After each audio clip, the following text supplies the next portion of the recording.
एक बहुत ही पुराना स्टेटमेंट है कि कोशिश करने वालों की हार नहीं होती और तूफान से डरकर नैया कभी पार नहीं होती। तो हेलो दोस्तों, मैं हूं आपका friend and guide Krishna Tiwari. आज हम लोग बात करने जा रहे हैं हमारे उस रिमेनिंग चैप्टर के क्वेश्चंस की जो कि हम लोगों ने उस लाइव में ब्रेक किया था। Due to fluctuation of voice मुझे बहुत ही दुख हुआ, लेकिन उतनी ही ज्यादा खुशी थी आपके उस ढेर सारे सपोर्ट के लिए और इस ढेर सारे एक कहते हैं ना कि एनर्जी के लिए, राइट। तो वो जो पॉजिटिव वाइब्स जो कनेक्ट करती है मुझे आपसे, वो बस मुझे वो देखने को मिली और मैं कोशिश कर रहा हूं कि आपको लाइव नहीं तो आज के बाद आपको डेली कंटेंट मिलता रहे। हम 2 दिनों से इसी में परेशान थे कि वॉइस हमारी क्लियर नहीं हो रही है, लाइव में कुछ टेक्निकल प्रॉब्लम आ रही है, शायद हम लोग उसको रिजॉल्व नहीं कर पा रहे हैं। 1-2 दिन में हो जाएगा, ठीक है। फिलहाल तो इसी से काम चलाते हैं। शुरुआत करेंगे हम लोग उस सेशन के पहले क्वेश्चन से, और जहां तक हम लोग कर चुके हैं उनको फटाफट करेंगे। इसके बाद फिर 1 बाय 1 सारे क्वेश्चंस आपके सामने आएंगे। ये सेशन की इंपॉर्टेंस आपको समझ में आएगी जब आप एग्जामिनेशन हॉल में इन क्वेश्चंस को देख रहे होंगे। याद करिए, प्रीवियस सेशन भी मैंने इसी स्टेटमेंट से ही स्टार्ट किया था, राइट। तो आओ बिना टाइम वेस्ट किए हुए इसको शुरू करते हैं। देखो बच्चों, हमारा जो पहला क्वेश्चन था वो था कि in order to reduce electricity consumption at home what kind of appliances should one purchase. तो इसका करेक्ट आंसर था एक ऐसा हमारे पास चाहिए अप्लायंस जो लो पावर कंजप्शन हो, क्योंकि हम लोग अपने को इलेक्ट्रिसिटी कंज्यूम करना है, बचाना भी है ना। तो दोनों काम कैसे होंगे जब हम लो पावर कंजप्शन वाला एलिमेंट को यूज करेंगे। फिर हमने क्वेश्चन देखा कि which of the following represent the voltage. तो हमने इसका करेक्ट आंसर टिक किया A, that work done upon में करंट इनटू में टाइम, क्योंकि हमें पता है V is equal to W by Q and Q is equal to I into में T, ठीक है। चलिए बात करते हैं अपने नेक्स्ट क्वेश्चन की। तो नेक्स्ट क्वेश्चन में हम लोगों ने क्या क्वेश्चन किया था, a current of 1 ampere draw bye a filament of an electric bulb, the number of electron passing through the cross section of the filament is 16 second would be. तो इसका correct answer हमारे पास क्या था, 10 to the power 20। कहां से आया था हमारे पास, Q is equal to NE and N is equal to Q by E और Q is equal to I into में T। इन तीनों की वैल्यू प्लेस करेंगे, हमारे पास वैल्यू आएगी 10 टू द पावर 20, राइट। चलिए क्वेश्चन नंबर 5 जो हमने देखा था वो क्या देखा था, क्वेश्चन नंबर 4 सॉरी देखा था, in n resistors each of the resistance capital R are connected in the parallel combination then their equivalent resistance. तो इनका इक्विवेलेंट रेजिस्टेंस क्या होगा, हमने इसको सॉल्व किया। सॉल्व करने के बाद हमने पाया कि जो इक्विवेलेंट रेजिस्टेंस होगा, नेट रेजिस्टेंस हो कितना होगा, R अपॉन में N, और हमने टिक किया था अपना 4th ऑप्शन, ठीक है। चलिए बात करते हैं क्वेश्चन नंबर 5 की, जो हम लोगों ने क्या किया, which combination of 2 ohm resistance and 4 ohm resistor offers the least resistance to the current in circuit। तो हमने इसमें जो करेक्ट ऑप्शन कौन सा देखा था, वह हमने देखा था parallel combination of the net resistance 2 ohm, ठीक है। चलिए बात करते हैं क्वेश्चन नंबर 6 की। क्या कहता है क्वेश्चन नंबर 6, क्वेश्चन नंबर 6 हमसे बोल रहा था a battery of 10 volt carries 20,000 coulomb. देखिए अगर आपको लग रहा हो, जो नए बच्चे हमारे साथ जुड़ रहे हैं, कि बहुत फास्ट चल रहा है, तो मैं आपको बता दूं ये हम लोग प्रीवियस स्ट्रीम में लाइव सेशन में ये क्वेश्चंस कर चुके हैं। क्योंकि due to fluctuation of voice ये कंटिन्यू नहीं हो पाया था, तो हम बस एक छोटा सा क्विक रिकैप कर रहे हैं विद इन 2 मिनट, ठीक है। A battery of 10 volt carries 20,000 coulomb of charge through a resistance of 20 ohm. The work done in 10 second. 10 second में वर्क डन जो निकल के आया था वो कितना निकल के आया था, 2 into 10 to the power 5 joule. आपको क्लियरली दिख रहा होगा कि work done is equal to W by Q and W is equal to हमने क्या निकाला, V इंटू में Q। पोटेंशियल डिफरेंस का फॉर्मूला लगा के W यहां से हमने फाइंड कर लिया, ठीक है। चलो भाई क्वेश्चन नंबर जो 7 पढ़ा, क्या पढ़ा हम लोगों ने, इफ R1 एंड R2। इसमें एक मिस्टेक भी हो गई थी, हमने पहले टिक किया था R1 इज ग्रेटर देन और इक्वल टू R2, लेकिन हमारे पास जो करेक्ट इनके अकॉर्डिंग जब हमने सॉल्व किया तो आंसर क्या आ रहा था, R1 is greater than R2। तो किसी आप में से किसी एक स्टूडेंट ने उसको करेक्ट किया, तो एक्चुअली हमारे पास पहले से ये ऑप्शन गिवन था, तो हम इक्वल वाले में जाएंगे ही नहीं। तो इसका जो करेक्ट ऑप्शन टिक किया था वो क्या किया था कि that R2 is less than R1, ठीक है। कैसे, P is equal to V square upon में R। तो पहले पोटेंशियल डिफरेंस और पहले वाले का पावर, फिर P is equal to V square upon में R को इधर किया, ठीक है। तो R is equal to potential difference तो सेम रहेगा, दूसरे वाले के पावर। हमने कैलकुलेट करके देखा कि ये 4 से डिवाइड हो रहा है, मतलब ये बड़ा आएगा, ये हमारे पास 6 से डिवाइड हो रहा है, ये छोटा आएगा। तो हमने टिक किया था R2 is less than R1। फिर उस सेशन का जो लास्ट क्वेश्चन हमने किया था वो क्या किया था, electrical resistivity of a given metallic wire depend upon क्या था, its shape, it's nature of the material, thickness and length of the material. मतलब रेजिस्टिविटी किस पे डिपेंड करती है? तो हमें पता है कि ये डिपेंड करती है नेचर ऑफ द मटेरियल पे। हम अगर बात करें रेजिस्टिविटी की, तो टेम्परेचर और मटेरियल ये दो चीजें हैं जिस पे ये डिपेंड करती है, ठीक है ना। मटेरियल का मतलब कि जैसे मटेरियल चेंज करोगे, एक मटेरियल का रेजिस्टिविटी एक होता है, ठीक है, दूसरा मटेरियल चेंज करोगे तो रेजिस्टिविटी यहां पे क्या हो जाएगी? चेंज हो जाएगी, ठीक है। चलिए भाई, बहुत बढ़िया बात है। अब आते हैं हमारे आज के नए क्वेश्चन पे, ठीक है। क्या है नया क्वेश्चन? जरा ध्यान से सुनिएगा, पेन कॉपी निकाल के बांटो। मेरे बताने के पहले आप उसको आंसर को नोट डाउन करो, फिर मैच कराओ कि जो मैंने आंसर बताया है और आपने जो आंसर लिखा है क्या वो एक्यूरेटली मैच हो रहे हैं। तब इसका मतलब आपका कॉन्फिडेंस 100% क्या करेगा? थोड़ा सा बढ़ेगा, राइट। और अगर वो आंसर गलती से भी गलत हो जाता है तो आपको टेंशन नहीं लेनी, क्योंकि आप तो आए इसीलिए हैं चैनल पे कि कुछ सीख के जाएं, है ना। चलो, क्वेश्चन क्या है? अ fuse wire is inserted in which wire. तो मैं फ्यूज वायर की बात करूं या किसी भी अप्लायंसेस की बात करूं, चाहे गैजेट की बात करूं, एमीटर, वोल्ट मीटर, ठीक है, या मैं कहता हूं स्विच, ठीक है, तो ये सब किस में लगाए जाते हैं? ऑलवेज लाइव वायर में ऐड किए जाते हैं। बात समझ में आई कि नहीं आई? अब ये लाइव वायर का क्या सीन है भाई? देखो, हाउस होल्ड सर्किट अभी हम लोग पढ़ने वाले हैं, तो हाउस होल्ड सर्किट में दो तरह की वायर अंदर आती है, वो आती है एक लाइव, एक न्यूट्रल। तो न्यूट्रल में लगाओगे तो करंट तो उससे रिवर्स हो रहा है, तो हमें उस पर कोई फर्क नहीं पता चलेगा। दैट्स वाई इनको सबको कहां लगाते हैं हम लोग? लाइव वायर में लगाते हैं। एक दिन बहुत सेंसेशनल वीडियो लेकर के आऊंगा जिसमें मैं आपको कुछ ऐसे क्वेश्चंस बताऊंगा जो आपको हो सकता है कि एनसीईआरटी में ना गिवन हो, जैसे हाउस होल्ड सर्किट से रिलेटेड, राइट, कि लाइव वायर का कलर क्यों रेड रखा जाता है ना। ये सारे क्वेश्चन हम उसमें डिस्कशन करेंगे ताकि आपके जो छोटे छोटे क्वेश्चन है ना, 1 मार्क 2 मार्क, वो और स्ट्रांग हो, ठीक। चलो, क्या कहता है? कहता है question number 10, on which of the given resistance does not depend. इनमें से किसका जो रेजिस्टेंस है वो डिपेंड नहीं करता? इनमें से किसमें रेजिस्टेंस डिपेंड नहीं करता? तो देखो, लेंथ ऑफ द कंडक्टर, तो इसमें तो करता है, resistance is directly proportional to the length of the conductor, है ना। Area of the cross section, area में भी डिपेंड करता है, resistance is inversely proportional to the area cross section. बच्चों, ये एक और क्वेश्चन बन के आता है कभी कभी 2 मार्क्स का, कि on what factor does the resistance depend. Resistance कौन से फैक्टर्स पे डिपेंड करता है? तो ये हो गए 2, है ना, ठीक है, इन पे डिपेंड करता है। तीसरा किस पे डिपेंड करता है? टेम्परेचर पे डिपेंड करता है और मटेरियल पे डिपेंड करता है। तो R is directly proportional to temperature and also directly proportional to material. खैर, कह रहा है डज नॉट डिपेंड, किस पे डिपेंड नहीं करता? तो हम लोग कौन सा टिक करेंगे? Density. Resistance of the register किसी के भी मटेरियल के डेंसिटी पे डिपेंड नहीं करता, ठीक है। देखो, चाहे आप लेमन वाटर को ले लें, बहुत स्ट्रॉन्ग कनेक्टिविटी होती, कंडक्टिविटी होती, राइट, तो उसमें रेजिस्टेंस कहां डिपेंड कर रहा है, ठीक है। आयरन ले लो तो कहां डिपेंड कर रहा है? उसमें भी बहुत अच्छा रहता है करंट का फ्लो, ओके।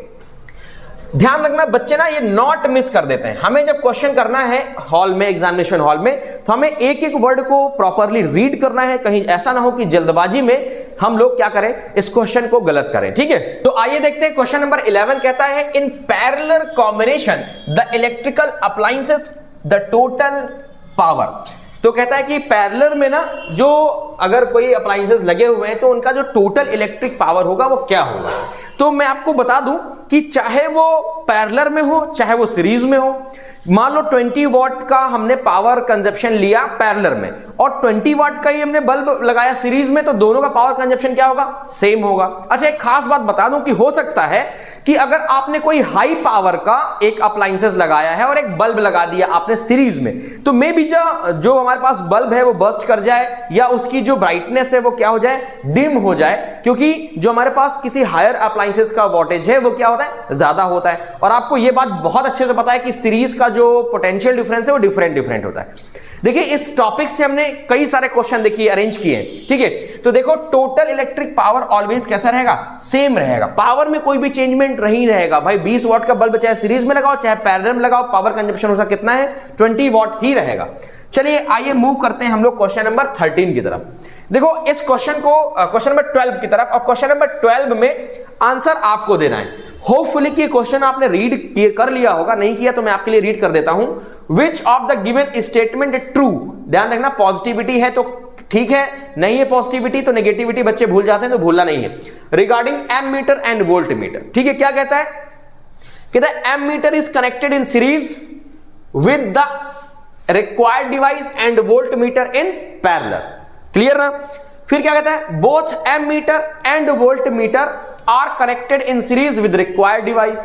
फिर कहता है C the voltmeter is connected in series and with the device ammeter in parallel. और डी क्या कहता है, they are can be connected anyway, अंधेर नगरी अनबुझ राजा, मतलब जैसी इच्छा हो वो करो। तो देखो भाई ये हिस्ट्री तो है नहीं कि छाप दोगे जो भी इच्छा होगी आपने 2 4 5 लाइन, ये है फिजिक्स, तो इसमें ऐसा पॉसिबल नहीं है। इनका एक प्रॉपर तरीका होता है और वो तरीका आपको अब मुझे कमेंट करके बताना है।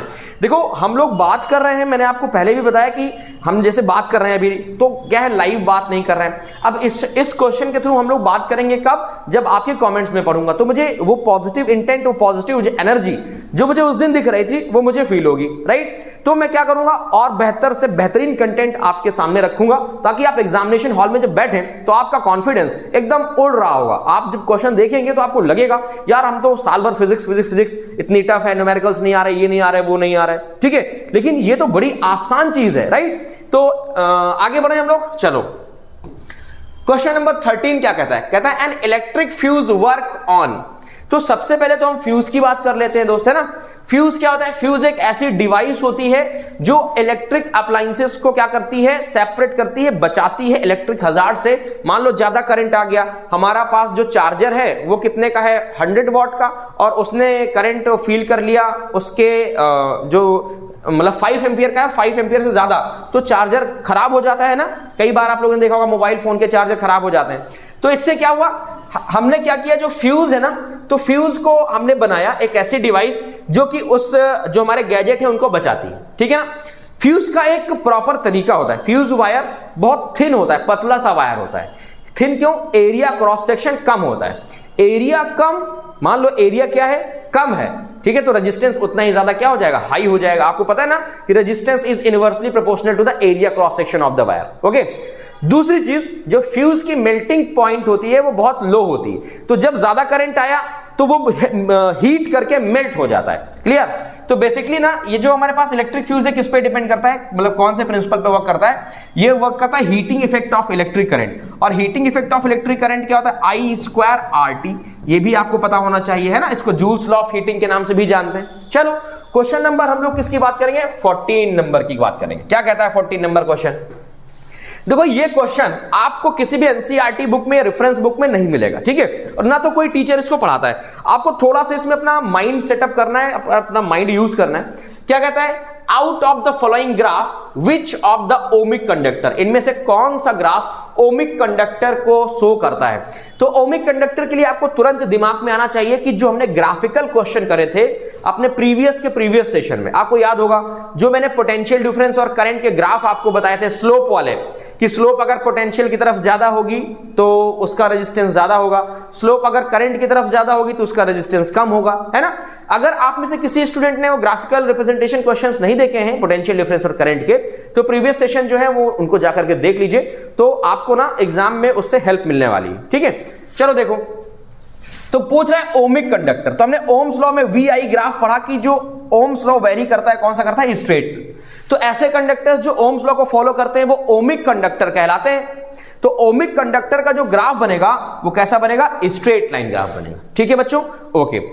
तो ये ग्राफ कौन सा है, ये ग्राफ है नॉन ओमिक कंडक्टर का, मतलब ऐसे कंडक्टर्स जो ओम्स लॉ फॉलो नहीं करते, जो बिल्कुल ना के बराबर है, ठीक है, ऐसा बहुत कम होता है। और ये दोनों पोटेंशियल डिफरेंस और करंट में वेरी नहीं करते। आगे बढ़ते हैं, क्वेश्चन नंबर 15 कहता है an electric kettle consume 1 kilowatt of electric power when operated in 220। तो किलोवाट जानते हो ना, यूनिट ऑफ पावर, तो पावर गिवन है अपने पास P = 1 किलोवाट, या मैं इसको लिख सकता हूं 1000 वॉट लिख सकता हूं ना, ठीक है। अब इसके बाद क्या गिवन है, पोटेंशियल डिफरेंस गिवन है, मतलब V गिवन है कितना हमारे पास 220 वोल्ट। क्या फाइंड करना है, फ्यूज की रेटिंग। तो यार देखो फ्यूज का यूज तो हमने पढ़ लिया, अब जरा देखो कि हम कितने रेटिंग का फ्यूज अप्लाई करते हैं।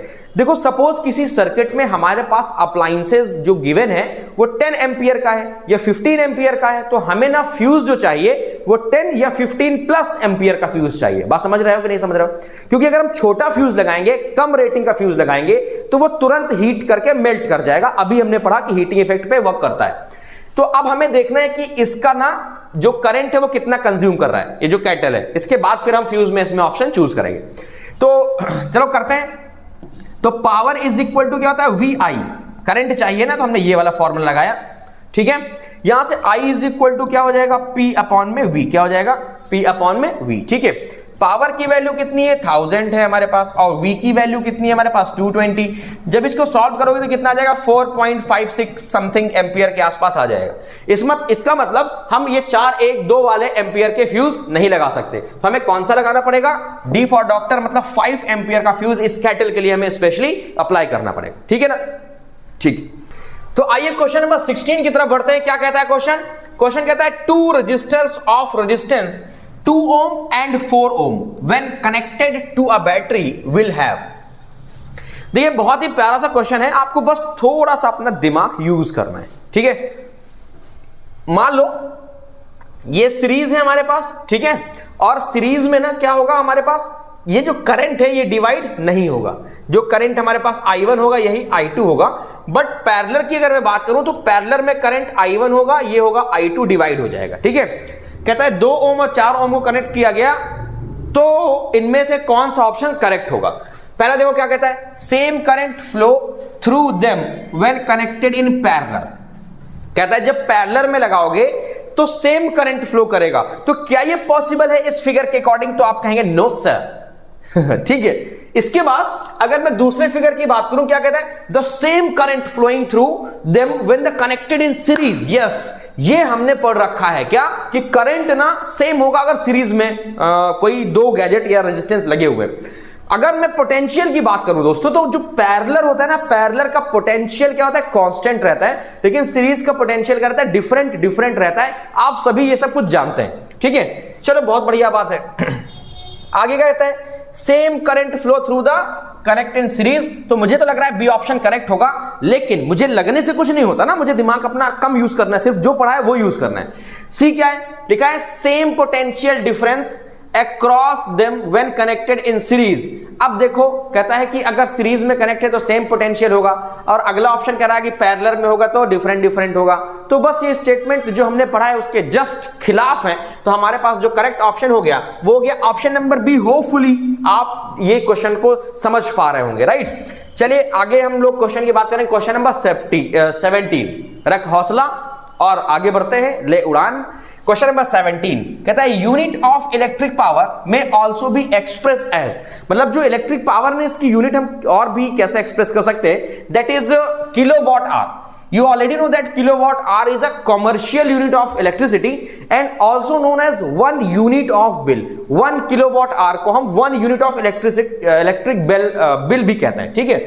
चलो भाई क्वेश्चन नंबर 18 की तरफ बढ़ते हैं। ये तो चुटपुटिया क्वेश्चन था। देखो क्वेश्चन नंबर 18 में आपके लिए एक छुटकू सा होमवर्क भी है, और ये होमवर्क क्या करेगा, हमको और आपको एक पॉजिटिव वाइब से कनेक्ट करेगा अगर आप सबके कमेंट इस टॉपिक के जो बारे में कुछ थोड़ा सा आपका सजेशन आता है। दूसरी बात, आपको कोई और विशेष टॉपिक, मतलब कि जैसे मान लीजिए किसी का है ह्यूमनाइज एंड कलरफुल वर्ल्ड, किसी का magnetic effect of electric current, ये चैप्टर्स में अगर कोई टॉपिक आपको नहीं आ रहा है तो कमेंट करके बताइए, एक दिन सेशन लेते हैं, सारे के सारे डाउट फिनिश। क्लियर, बात समझ में आएगी नहीं आई। फिर हम लोग चलते हैं न्यूमेरिकल्स पे, इलेक्ट्रिसिटी लाइट के न्यूमेरिकल्स, ठीक है। फिर इसके बाद हम लोग चलते हैं इसके बाद हम लोग लाइट के न्यूमेरिकल्स करेंगे, फिर मैग्नेटिक इफेक्ट के न्यूमेरिकल्स, उसमें तो है नहीं, थ्योरेटिकल क्वेश्चन कर लेंगे, ओके। फिर quick revision 1 shot videos, okay, और फिर इसके बाद सैंपल पेपर। क्लियर, चलो पीवाईक्यू तो हम लोग अभी मल्टीपल सेशन जो हम लोग ले रहे हैं इसमें कवर करा देंगे आपके। देखो कहता है the equivalent resistance in series combination is, कहता है जो इक्विवेलेंट रेजिस्टेंस होगा, नेट रेजिस्टेंस, वो सीरीज कॉम्बिनेशन में कितना होगा। देखो ये है कॉम्पिटेंसी बेस्ड क्वेश्चन, थोड़ा सा दिमाग चलाओगे आंसर मिल जाएगा, ना कोई सोल्यूशन ना कुछ। और अगर दिमाग नहीं चला पाए तो हो सकता है कि तुक्के में भले ही सही कर दो, अदरवाइज गलत हो जाएगा। कहता है smaller than the largest resistance, हमने 2 रेजिस्टेंस किए लिए, 2 ओम का और एक लिया 4 ओम का। सीरीज में होगा तो रेजिस्टेंस इन सीरीज कितना हो जाएगा, 4 + 2 = 6, और ये 6 ना लार्जेस्ट वाले से बड़ा आ रहा है, ठीक है। और किससे, स्मॉलेस्ट से तो बड़ा आएगा ही, तो स्मॉलेस्ट की कोई वैल्यू नहीं रहती, अगर बड़े से भी बड़ा हो गया तो छोटकू को कौन पूछता है, कोई नहीं पूछता। तो राइट, देखो क्या कहता है, smaller than the largest resistance, तो देखो ये गलत हो गया है ना सीरीज के बारे में। कहते हैं larger than the largest resistance, कहता है जो बड़ा रेजिस्टेंस होगा उससे बड़ा होगा, तो ये हमें मिल रहा है, हमने इसको करेक्ट कर दिया बी। ठीक है, अब कुछ जो थोड़ा सोच पाए हैं अभी तक इस टॉपिक को, तो वो कौन सा ऑप्शन लगाएंगे जरा देखो। कहता है smaller than the smallest resistance, ये तो नहीं लगाएंगे क्योंकि इनको 6 दिख रहा है, ये 2 दिख रहा है, लेकिन हो सकता है कि डी वाले ऑप्शन की तरफ चले जाएं, वो क्या, larger than the smallest resistance. तो सिंपल सी लॉजिक है, 98 99 वालों को पूछा जाता है, 95 तो हर एक गली में आपको पहला दूसरा बच्चा मिल जाएगा, राइट ना, वो कोई भी हो कहीं से भी पढ़ाओ, 95 90 आजकल आसान है, देखा है ना आपने वीडियो, क्या आसान है। खैर फिलहाल तो हम लोग बात करेंगे कि जो बड़े वाले का रेजिस्टेंस होगा वो उससे भी बड़ा होगा, तो सीरीज कॉम्बिनेशन माना रखता है। अब इसी से रिलेटेड, इन्हीं 4 ऑप्शन से रिलेटेड एक क्वेश्चन आपके लिए मैं छोड़ जा रहा हूं, और इस क्वेश्चन का आंसर आप लोग मुझे कमेंट करके बताएंगे। एक एक का आंसर मैं आज रात तक दे डालूंगा, जितने बजे भी मेरे पास तक कमेंट आएंगे। जरा देखो, कहता है the equivalent resistance of the parallel combination, कहता है पैरेलल कॉम्बिनेशन में इक्विवेलेंट रेजिस्टेंस कितना होगा। ठीक है, तो ये आंसर अब आपको बताना है, ये 4 ऑप्शन उठा लीजिएगा सेम एज अबव। ठीक है, चलो भाई अब बात करते हैं अपने सेकंड लास्ट क्वेश्चन की तरफ। क्या कहता है सेकंड लास्ट क्वेश्चन, कहता है the wire of the heater should be made up of whose, हमें जो हीटर का वायर बनाना है वो कैसा होना चाहिए, कैसे बनाएं। तो दोस्तों आपको पहले से ही पता है कि हीटर में जो वायर यूज होता है ना, वो एलॉय का यूज होता है, राइट, और वो जो एलॉय वायर होता है उसकी रेजिस्टिविटी बहुत ज्यादा हाई होती है ताकि वो ज्यादा हीट करे, राइट। और दूसरी क्या, जो मेल्टिंग पॉइंट होता है वो बहुत ज्यादा हाई होता है ताकि हीट करने पर मेल्ट ना हो, पता चला फ्यूज की तरीके है, थोड़ा सा हीट हुआ, मेल्ट कर गया, पिघल गया वायर सा, राइट, तो बना रहे हो चाय, बन जाए उसमें चटनी। ओके चलो, ऑप्शन नंबर 1 क्या कहता है, specific resistance is more than and melting point is high. Means specific resistance का मतलब होता है रेजिस्टिविटी ज्यादा हो और मेल्टिंग पॉइंट हाई हो। तो देखो मेरे अकॉर्डिंग तो आंसर मिल गया, बट हमने ना 4 ऑप्शन दिए, 3 और पढ़ लेते हैं, शायद कोई और ज्यादा एक्यूरेट होगा, वैसे इससे ज्यादा एक्यूरेट क्या ही मिलेगा। कहता है specific resistance is more and melting point is low. कहता है specific resistance is low and melting point is low, कैसे पॉसिबल है। कहता है कि specific resistance is low and melting point is high. तो देखो ये तीनों ऑप्शन बेकार हो गए, हमारे पास जो करेक्ट ऑप्शन होगा वो होगा ऑप्शन नंबर 1। ठीक है, चलो भाई एक और शानदार क्वेश्चन की तरफ बढ़ते हैं। क्वेश्चन नंबर 20 क्या कहता है, कहता है the total power dissipated in watt. क्या इस क्वेश्चन को देख के ऐसा लग रहा है कि थोड़ा सा डरावना है? कुछ डरावना नहीं, केवल फिगर दिया है, 4 ऑप्शन दिए हैं, तो आपको लग रहा होगा। चलो इसको सोचना कितना आसान है फिर बताना। कहता है डिसिपिटेट इन वॉट, इन वॉट ये टी नहीं है, in the circuit given is.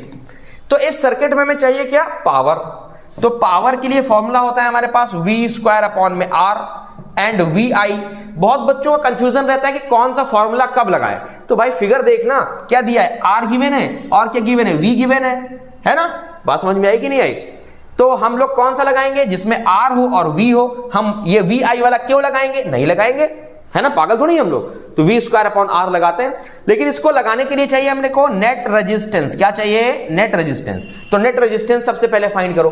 तो देखो ये दोनों पैरेलल में है, राइट। तो जरा समझिएगा, शॉर्ट में करेंगे। 1/6 प्लस 1/3 कितना आया, 6। कितना आएगा, 1 + 3 2 6 कितना आ जाएगा, 3/6 या 6/3 या कितना आ गया हमारे पास, 2 ओम आ गया 2। और ये दोनों मिलके 1 हो जाएगा, और ये अब ये सीरीज में हो जाएंगे सीरीज में कि नहीं हो जाएंगे। और जब ये सीरीज में हो जाएंगे बच्चा पार्टी, तो कितना हो जाएगा, 2 + 4 मतलब 6 ओम। क्लियर? अच्छा, अब नेट रेजिस्टेंस निकल के आ गया आपके पास, V गिवन है, फटाफट पावर की वैल्यू निकाल लो। तो देखो भाई power is equal to V² मतलब 18 इंटू में 18 अपॉन में R की वैल्यू कितनी है, 6। 6 3 18, 18 3 54। ऑप्शन में 54 है, यस। तो हमारे पास जो करेक्ट ऑप्शन है बच्चा पार्टी वो क्या है, option number B, that is 54 watt. Comment करके जरूर आंसर कीजिएगा जो क्वेश्चंस मैंने आपके लिए छोड़े हैं। और आप सभी का एक बार फिर से तहे दिल से बहुत बहुत शुक्रिया, धन्यवाद, thank you so much for giving us. इतना मतलब आपने प्यार दिया है एंड पॉजिटिव एनर्जी भर दी है ना बॉडी में, कि मैं आपके लिए ना डेली क्वेश्चंस लाने की कोशिश करूंगा आपके बोर्ड एग्जामिनेशन तक और उसके बाद भी, ठीक है। और तब तक चाहे लाइव चले या ना चले, आपको बस पढ़ते रहना है, ओके ना।